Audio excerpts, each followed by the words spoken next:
Allah memberikan Kristus untuk menjadi hal dan perkara rohani.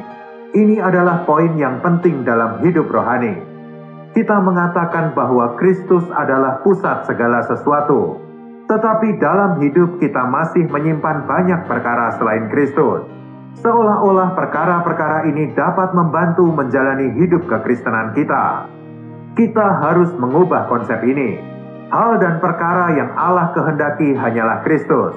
Allah tidak memberikan apapun selain diri Kristus. Semakin berjalan di jalan Tuhan, kita akan semakin menemukan bahwa hanya ada satu anugerah di antara semua anugerah Tuhan. Hanya ada satu karunia di antara semua karunia Tuhan. Anugerah adalah Kristus, dan karunia itu adalah Kristus.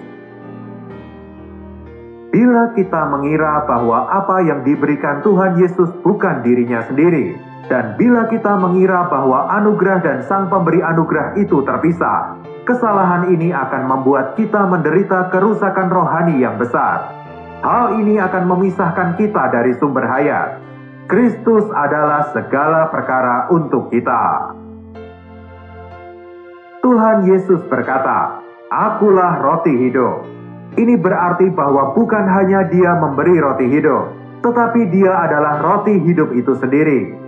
Kristus bukan hanya Sang Pemberi, tetapi Dia juga pemberian itu sendiri. Dalam Alkitab, roti berarti kepuasan. Alkitab menggunakan rasa lapar untuk menyatakan ketidakpuasan manusia. Untuk mengatasi ketidakpuasannya, manusia harus memiliki roti. Bila kita merasa puas di batin, kita memiliki kekuatan. Kepuasan memberi kita kekuatan dan memungkinkan kita untuk dapat berjalan. Kepuasan itu membuat kita merasa baik dan sehat. Banyak orang Kristen berpikir bahwa roti ini sekedar doa atau membaca Alkitab selama 1 jam. Mereka tidak menyadari bahwa roti itu adalah Tuhan Yesus sendiri. Bukan berarti berdoa dan membaca Alkitab tidak berguna, tetapi roti hidup itu adalah diri Tuhan sendiri. Kita perlu menjamah Tuhan dan makan sampai kenyang. Bila kita dipuaskan di hadapan Tuhan, kepuasan ini adalah kekuatan kita.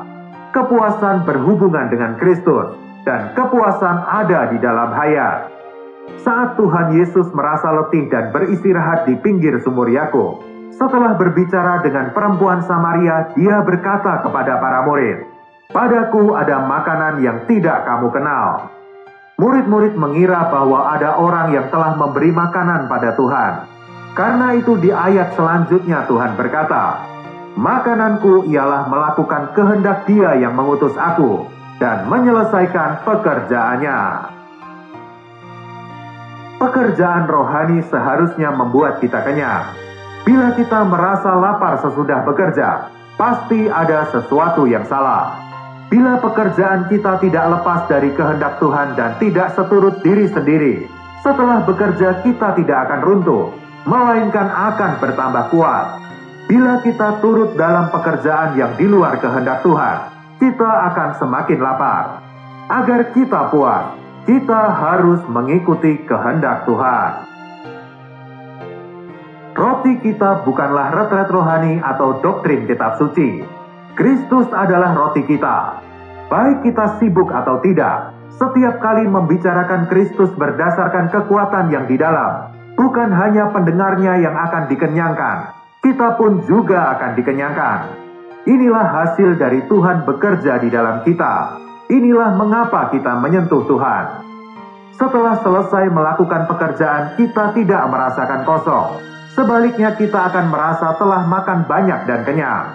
Makanan datang ketika kita membiarkan Tuhan bekerja di dalam kita. Tuhan ada di dalam kita.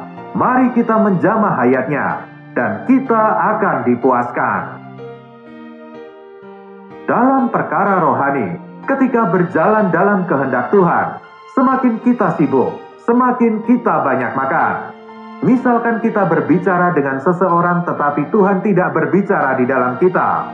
Meskipun kita berbicara dengan antusias, setelah 5 atau 10 menit kita akan merasa ada sesuatu yang salah di dalam. Tidak ada yang salah dengan perkataan dan sikap kita. Tetapi anehnya semakin kita berbicara semakin merasa kosong. Setelah selesai, seolah-olah kita merasa telah melakukan dosa yang besar. Sekalipun ada hasil di luaran dan kita merasa telah melakukan pekerjaan yang baik, tetapi ketika perasaan ini berlalu, kita merasa kosong dan lapar di batin. Bila kita tidak mengikuti Tuhan dengan takut dan gentar melainkan berjalan sendiri, sekalipun kita memiliki motif atau niat yang terbaik, kita akan merasa kempes dan kehabisan kekuatan rohani. Ini menunjukkan bahwa pekerjaan kita bukanlah roti, karena hal itu tidak memuaskan kita. Hanya Kristus yang adalah roti hayat. Hanya Kristus yang dapat memuaskan kita.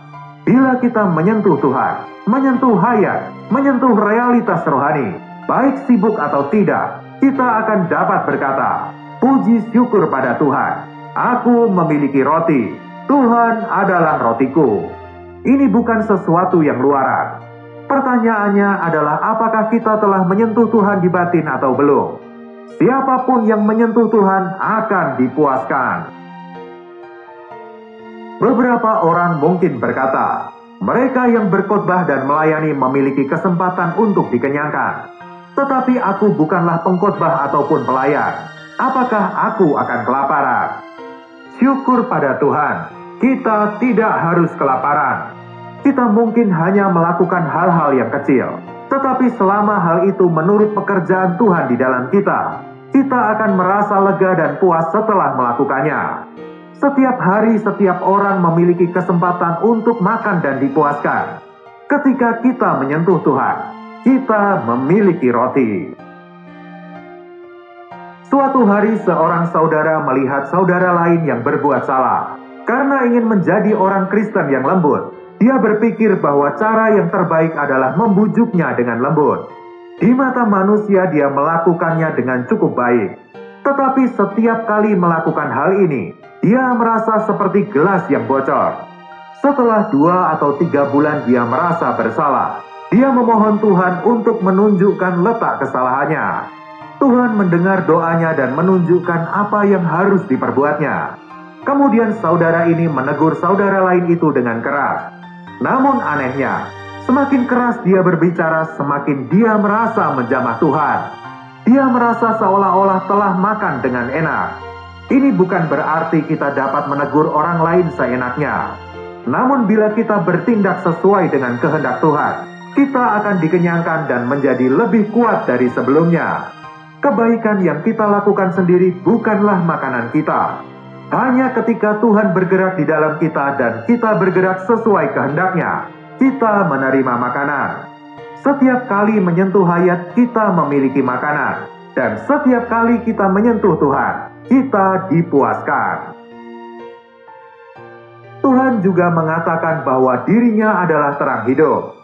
Makanan adalah untuk kepuasan, sedangkan terang untuk melihat. Ketika seseorang puas, dia memiliki kekuatan. Dan ketika seseorang melihat, dia bisa berjalan. Terang bukanlah pengetahuan Alkitab. Bila kita membaca Alkitab sebagai buku pengetahuan, sebuah buku teologi, kita hanya akan mendapat pengetahuan.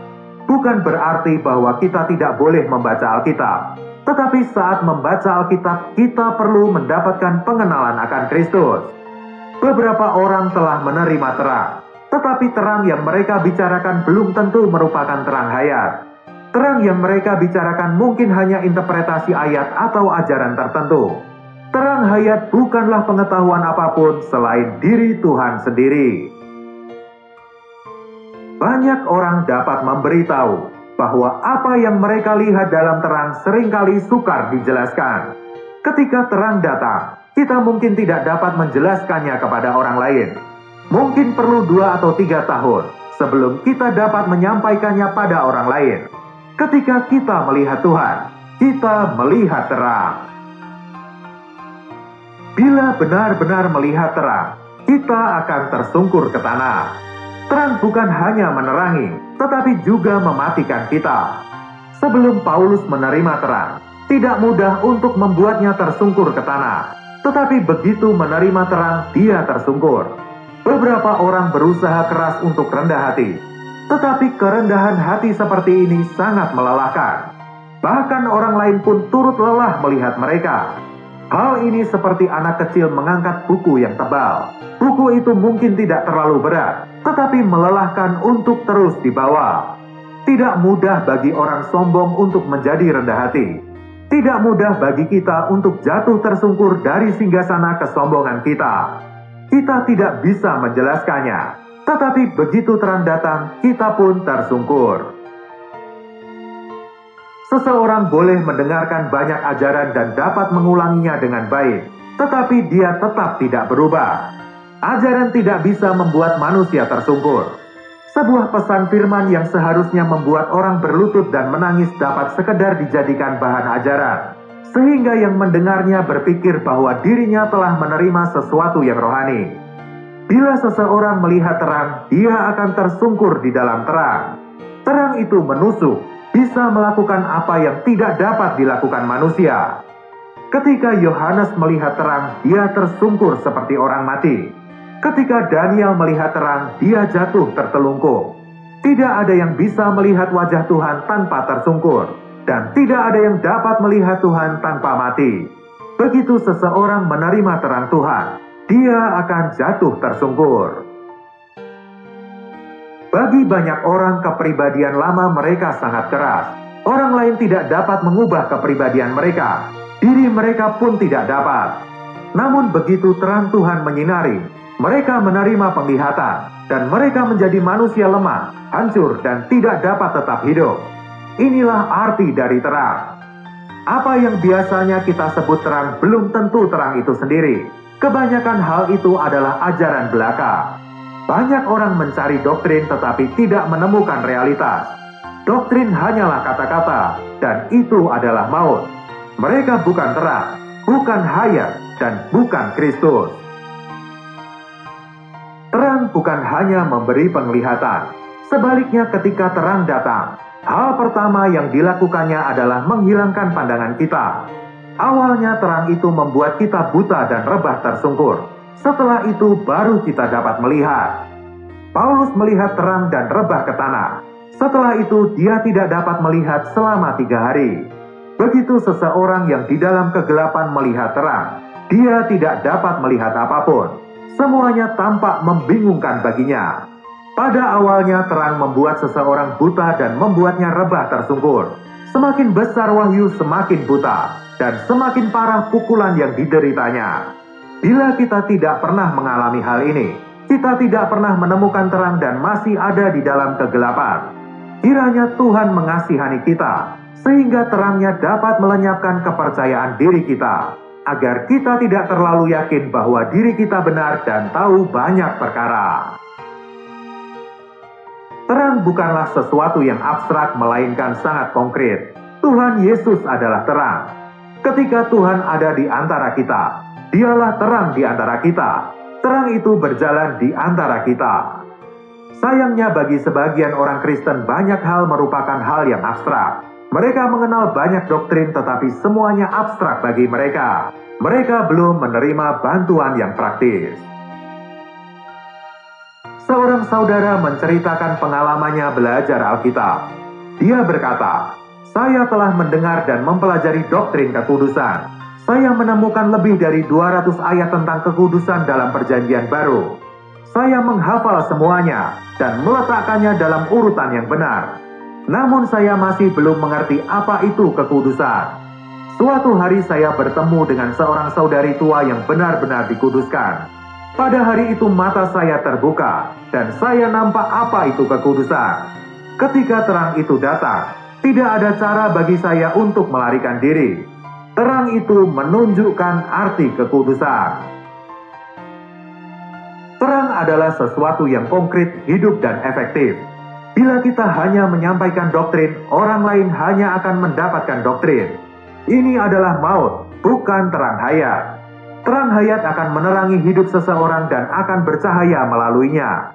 Kita harus ingat bahwa bersama Tuhan Yesus, terang adalah sesuatu yang konkret. Terang ini adalah pribadi yang hidup di dalam kita. Kiranya Tuhan benar-benar berbelas kasih kepada kita untuk menunjukkan bahwa segala sesuatu telah mati. Hanya Tuhan yang hidup. Dalam kekristenan, bahkan hal-hal yang nampak paling indah, yang terdengar paling manis, dan yang dianggap paling rohani oleh manusia, akan mati bila mereka berada di luar Kristus. Tuhan sendiri harus menjadi segalanya di dalam kita. Hanya Dia yang hidup, Dia tinggal di dalam kita, dan ketika Dia diteruskan kepada orang lain, Dia akan tinggal di dalam orang itu juga. Kiranya Tuhan berbelas kasih kepada kita, sehingga kita mengenal Tuhan dengan cara yang berbeda dari sebelumnya. Tuhan memberkati.